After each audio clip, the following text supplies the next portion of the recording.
भगवान विष्णु हिंदू धर्म के त्रिदेवों में से एक है, जिन्हें सृष्टि का पालन करता माना जाता है।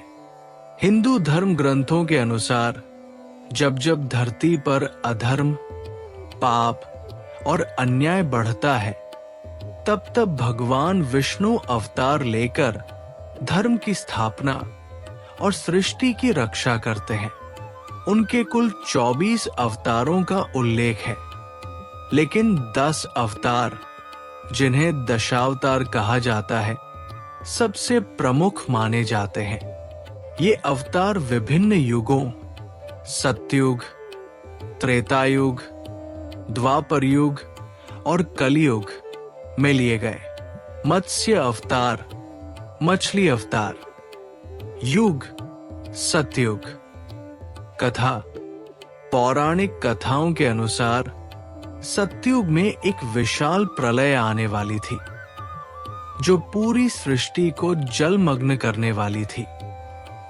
भगवान विष्णु ने मछली का रूप धारण किया और राजा सत्यव्रत मनु को प्रलय से बचाने का दायित्व लिया। एक दिन राजा सत्यव्रत नदी में स्नान कर रहे थे, तभी उनके हाथ में एक छोटी मछली आई। मछली ने उनसे रक्षा की गुहार लगाई।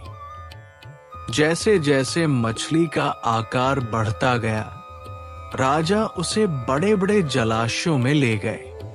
अंततः भगवान विष्णु ने अपने विशाल मत्स्य रूप में प्रकट होकर राजा को प्रलय की चेतावनी दी। उन्होंने राजा को एक विशाल नाव बनाने और उसमें सप्तऋषियों, सभी प्राणियों के जोड़े, औषधियों और बीजों को लेने का आदेश दिया। प्रलय के दौरान मत्स्य रूपी विष्णु ने वासुकी नाग की रस्सी से नाव को खींचकर सुमेरु पर्वत तक ले गए और सृष्टि की रक्षा की। उद्देश्य, सृष्टि को प्रलय से बचाना और जीवन की पुनर्स्थापना करना। प्रतीक, ये अवतार जलचर जीवन और सृष्टि के प्रारंभिक चरण का प्रतीक है। कूर्म अवतार, कछुआ अवतार, युग सतयुग। कथा, देवताओं और असुरों ने अमरता प्राप्त करने के लिए क्षीर सागर में समुद्र मंथन करने का निर्णय लिया। मंथन के लिए मंदराचल पर्वत को मथानी और वासुकी नाग को रस्सी बनाया गया, लेकिन मंथन के दौरान पर्वत डूबने लगा। तब भगवान विष्णु ने विशाल कछुए का रूप धारण किया और अपनी पीठ पर मंदराचल पर्वत को संभाला। उनकी सहायता से समुद्र मंथन पूरा हुआ, जिससे 14 रत्न प्राप्त हुए, जिनमें अमृत, लक्ष्मी, धनवंतरी आदि शामिल थे। उद्देश्य, देवताओं को अमृत प्रदान करना और सृष्टि के संतुलन को बनाए रखना। प्रतीक, ये अवतार स्थिरता और सहन शक्ति का प्रतीक है। वराह अवतार, सुअर अवतार, युग सतयुग। कथा, दैत्य हिरण्याक्ष ने पृथ्वी को समुद्र की गहराइयों में छिपा दिया, जिससे सृष्टि का संतुलन बिगड़ गया। भगवान विष्णु ने विशाल सुअर, वराह का रूप धारण किया।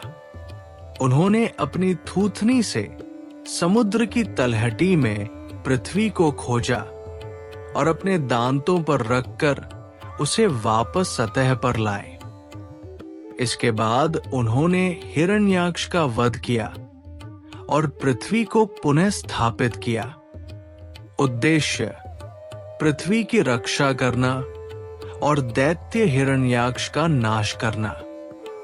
प्रतीक, ये अवतार स्थलीय जीवन और पृथ्वी के संरक्षण का प्रतीक है। नरसिंह अवतार, आधा सिंह आधा मानव, युग सतयुग। कथा। दैत्यराज हिरण्यकशिपु ने कठोर तपस्या से ब्रह्मा जी से वरदान प्राप्त किया कि उसे न दिन में, न रात में, न घर के अंदर, न बाहर, न मनुष्य, न पशु, न किसी शस्त्र से मारा जा सके। इस वरदान के कारण वो अत्याचारी बन गया और अपने पुत्र प्रहलाद, जो विष्णु भक्त था, को सताने लगा।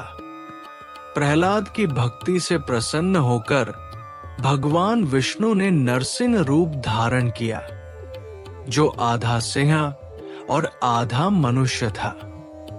उन्होंने संध्या समय न दिन न रात दरवाजे की चौखट पर, न अंदर न बाहर, हिरण्यकशिपु को अपने नाखूनों से बिना शस्त्र मार डाला।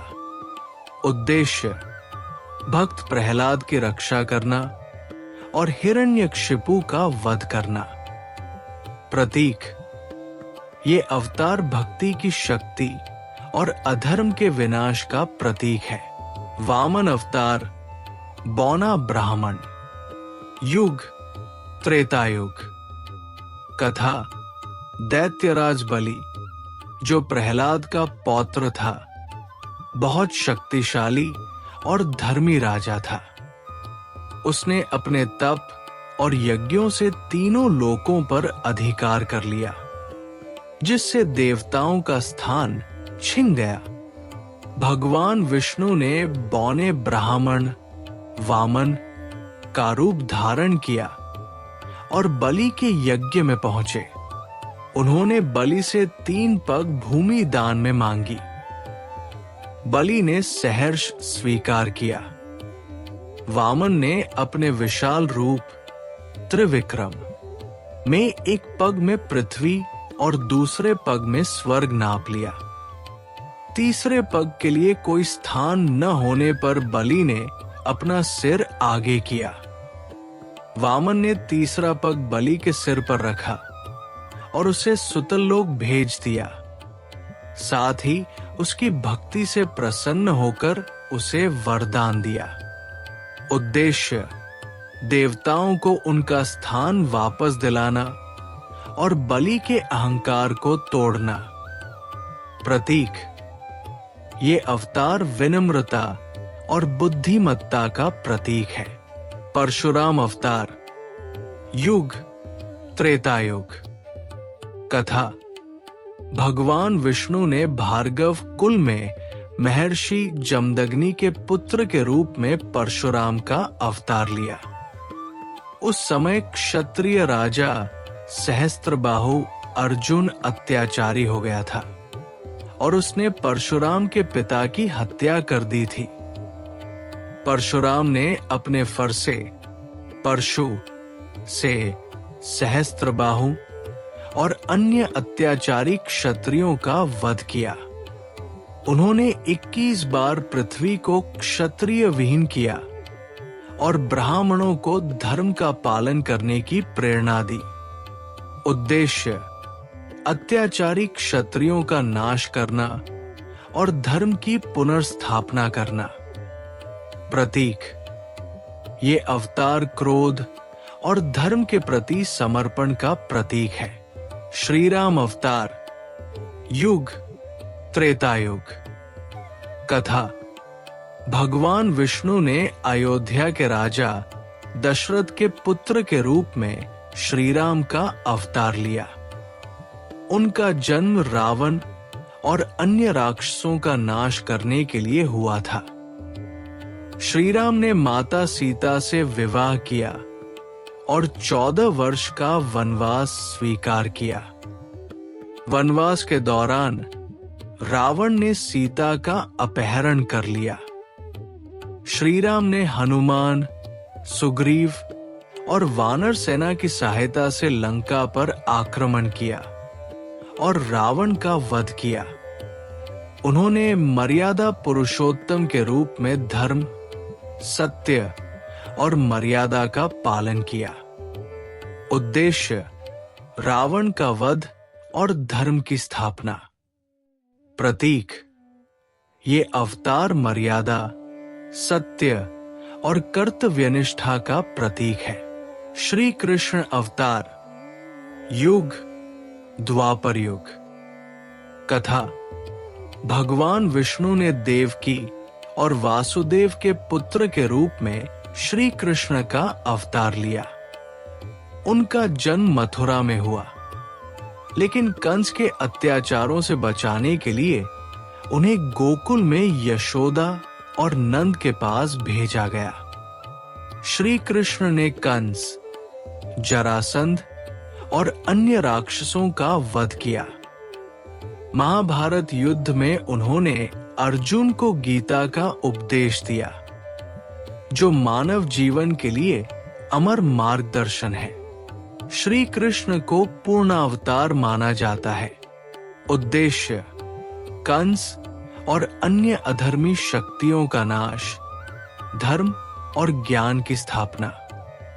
प्रतीक, ये अवतार प्रेम, ज्ञान और कर्मयोग का प्रतीक है। बुद्ध अवतार या बलराम। युग द्वापर युग। कथा। कुछ परंपराओं में गौतम बुद्ध को भगवान विष्णु का नवा अवतार माना जाता है। बुद्ध ने अहिंसा, करुणा और ध्यान का मार्ग दिखाया। उन्होंने वेदों के गलत अर्थों और पशु बलि जैसी प्रथाओं का विरोध किया। हालांकि कुछ समुदाय बलराम, श्री कृष्ण के भाई, को नवा अवतार मानते हैं, जो शक्ति और कृषि के प्रतीक है। उद्देश्य अहिंसा और करुणा का प्रसार। बुद्ध या शक्ति और संरक्षण, बलराम। प्रतीक, ये अवतार शांति और संतुलन का प्रतीक है। कल की अवतार। युग कलयुग। कथा। कल की अवतार भगवान विष्णु का अंतिम और भविष्य में होने वाला अवतार है। भागवत पुराण के अनुसार कलयुग के अंत में जब अधर्म, पाप और अत्याचार चरम पर होंगे, तब भगवान विष्णु शंभल ग्राम में विष्णुयश नामक ब्राह्मण के घर जन्म लेंगे। वे सफेद घोड़े पर सवार होंगे, तलवार धारण करेंगे और पापियों का नाश करके सत्युग की पुनर्स्थापना करेंगे। उद्देश्य अधर्म का नाश और सत्य युग की पुनर्स्थापना। प्रतीक, ये अवतार न्याय और धर्म की विजय का प्रतीक है। दशावतार का महत्व। धार्मिक महत्व। दशावतार ये दर्शाते हैं कि भगवान विष्णु हर युग में धर्म की रक्षा और अधर्म के विनाश के लिए अवतरित होते हैं। प्रत्येक अवतार का उद्देश्य सृष्टि को संतुलित रखना और मानवता को सही मार्ग दिखाना है। वैज्ञानिक दृष्टिकोण। कुछ विद्वान दशावतार को डार्विन के विकासवादी सिद्धांत से जोड़ते हैं।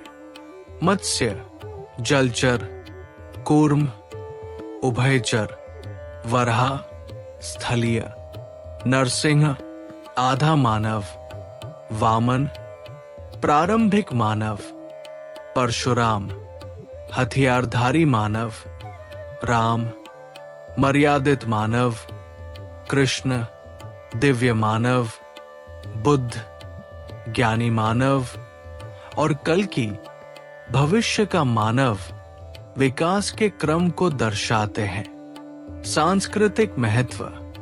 दशावतार की कथाएं भारतीय संस्कृति, साहित्य, कला और नृत्य जैसे दशावतार नृत्य में गहराई से समाई है। वीडियो का समापन दीपक मोटिवेशनल वर्ल्ड से। अगर आपको ये वीडियो ज्ञानवर्धक और प्रेरणादायक लगा हो तो इसे जरूर लाइक करें, अपने दोस्तों और परिवार के साथ शेयर करें और अगर आपने अभी तक हमारे चैनल दीपक मोटिवेशनल वर्ल्ड को सब्सक्राइब नहीं किया है तो तुरंत कर लें। साथ ही बेल आइकन दबाएं ताकि अगली बार जब हम ऐसी ही प्रेरक और ज्ञानपूर्ण वीडियो लाएं, तो आपको उसकी सूचना सबसे पहले मिले। आपकी राय मायने रखती है। कृपया कमेंट्स में बताएं। आपके अनुसार महाभारत का सबसे महत्वपूर्ण संदेश क्या है और क्या आप इस महाकाव्य को आधुनिक जीवन से जोड़ पाते हैं? धन्यवाद। जुड़े रहिए दीपक मोटिवेशनल वर्ल्ड के साथ, जहां हम आपके लिए लाते हैं ज्ञान, प्रेरणा और सकारात्मक सोच का संगम।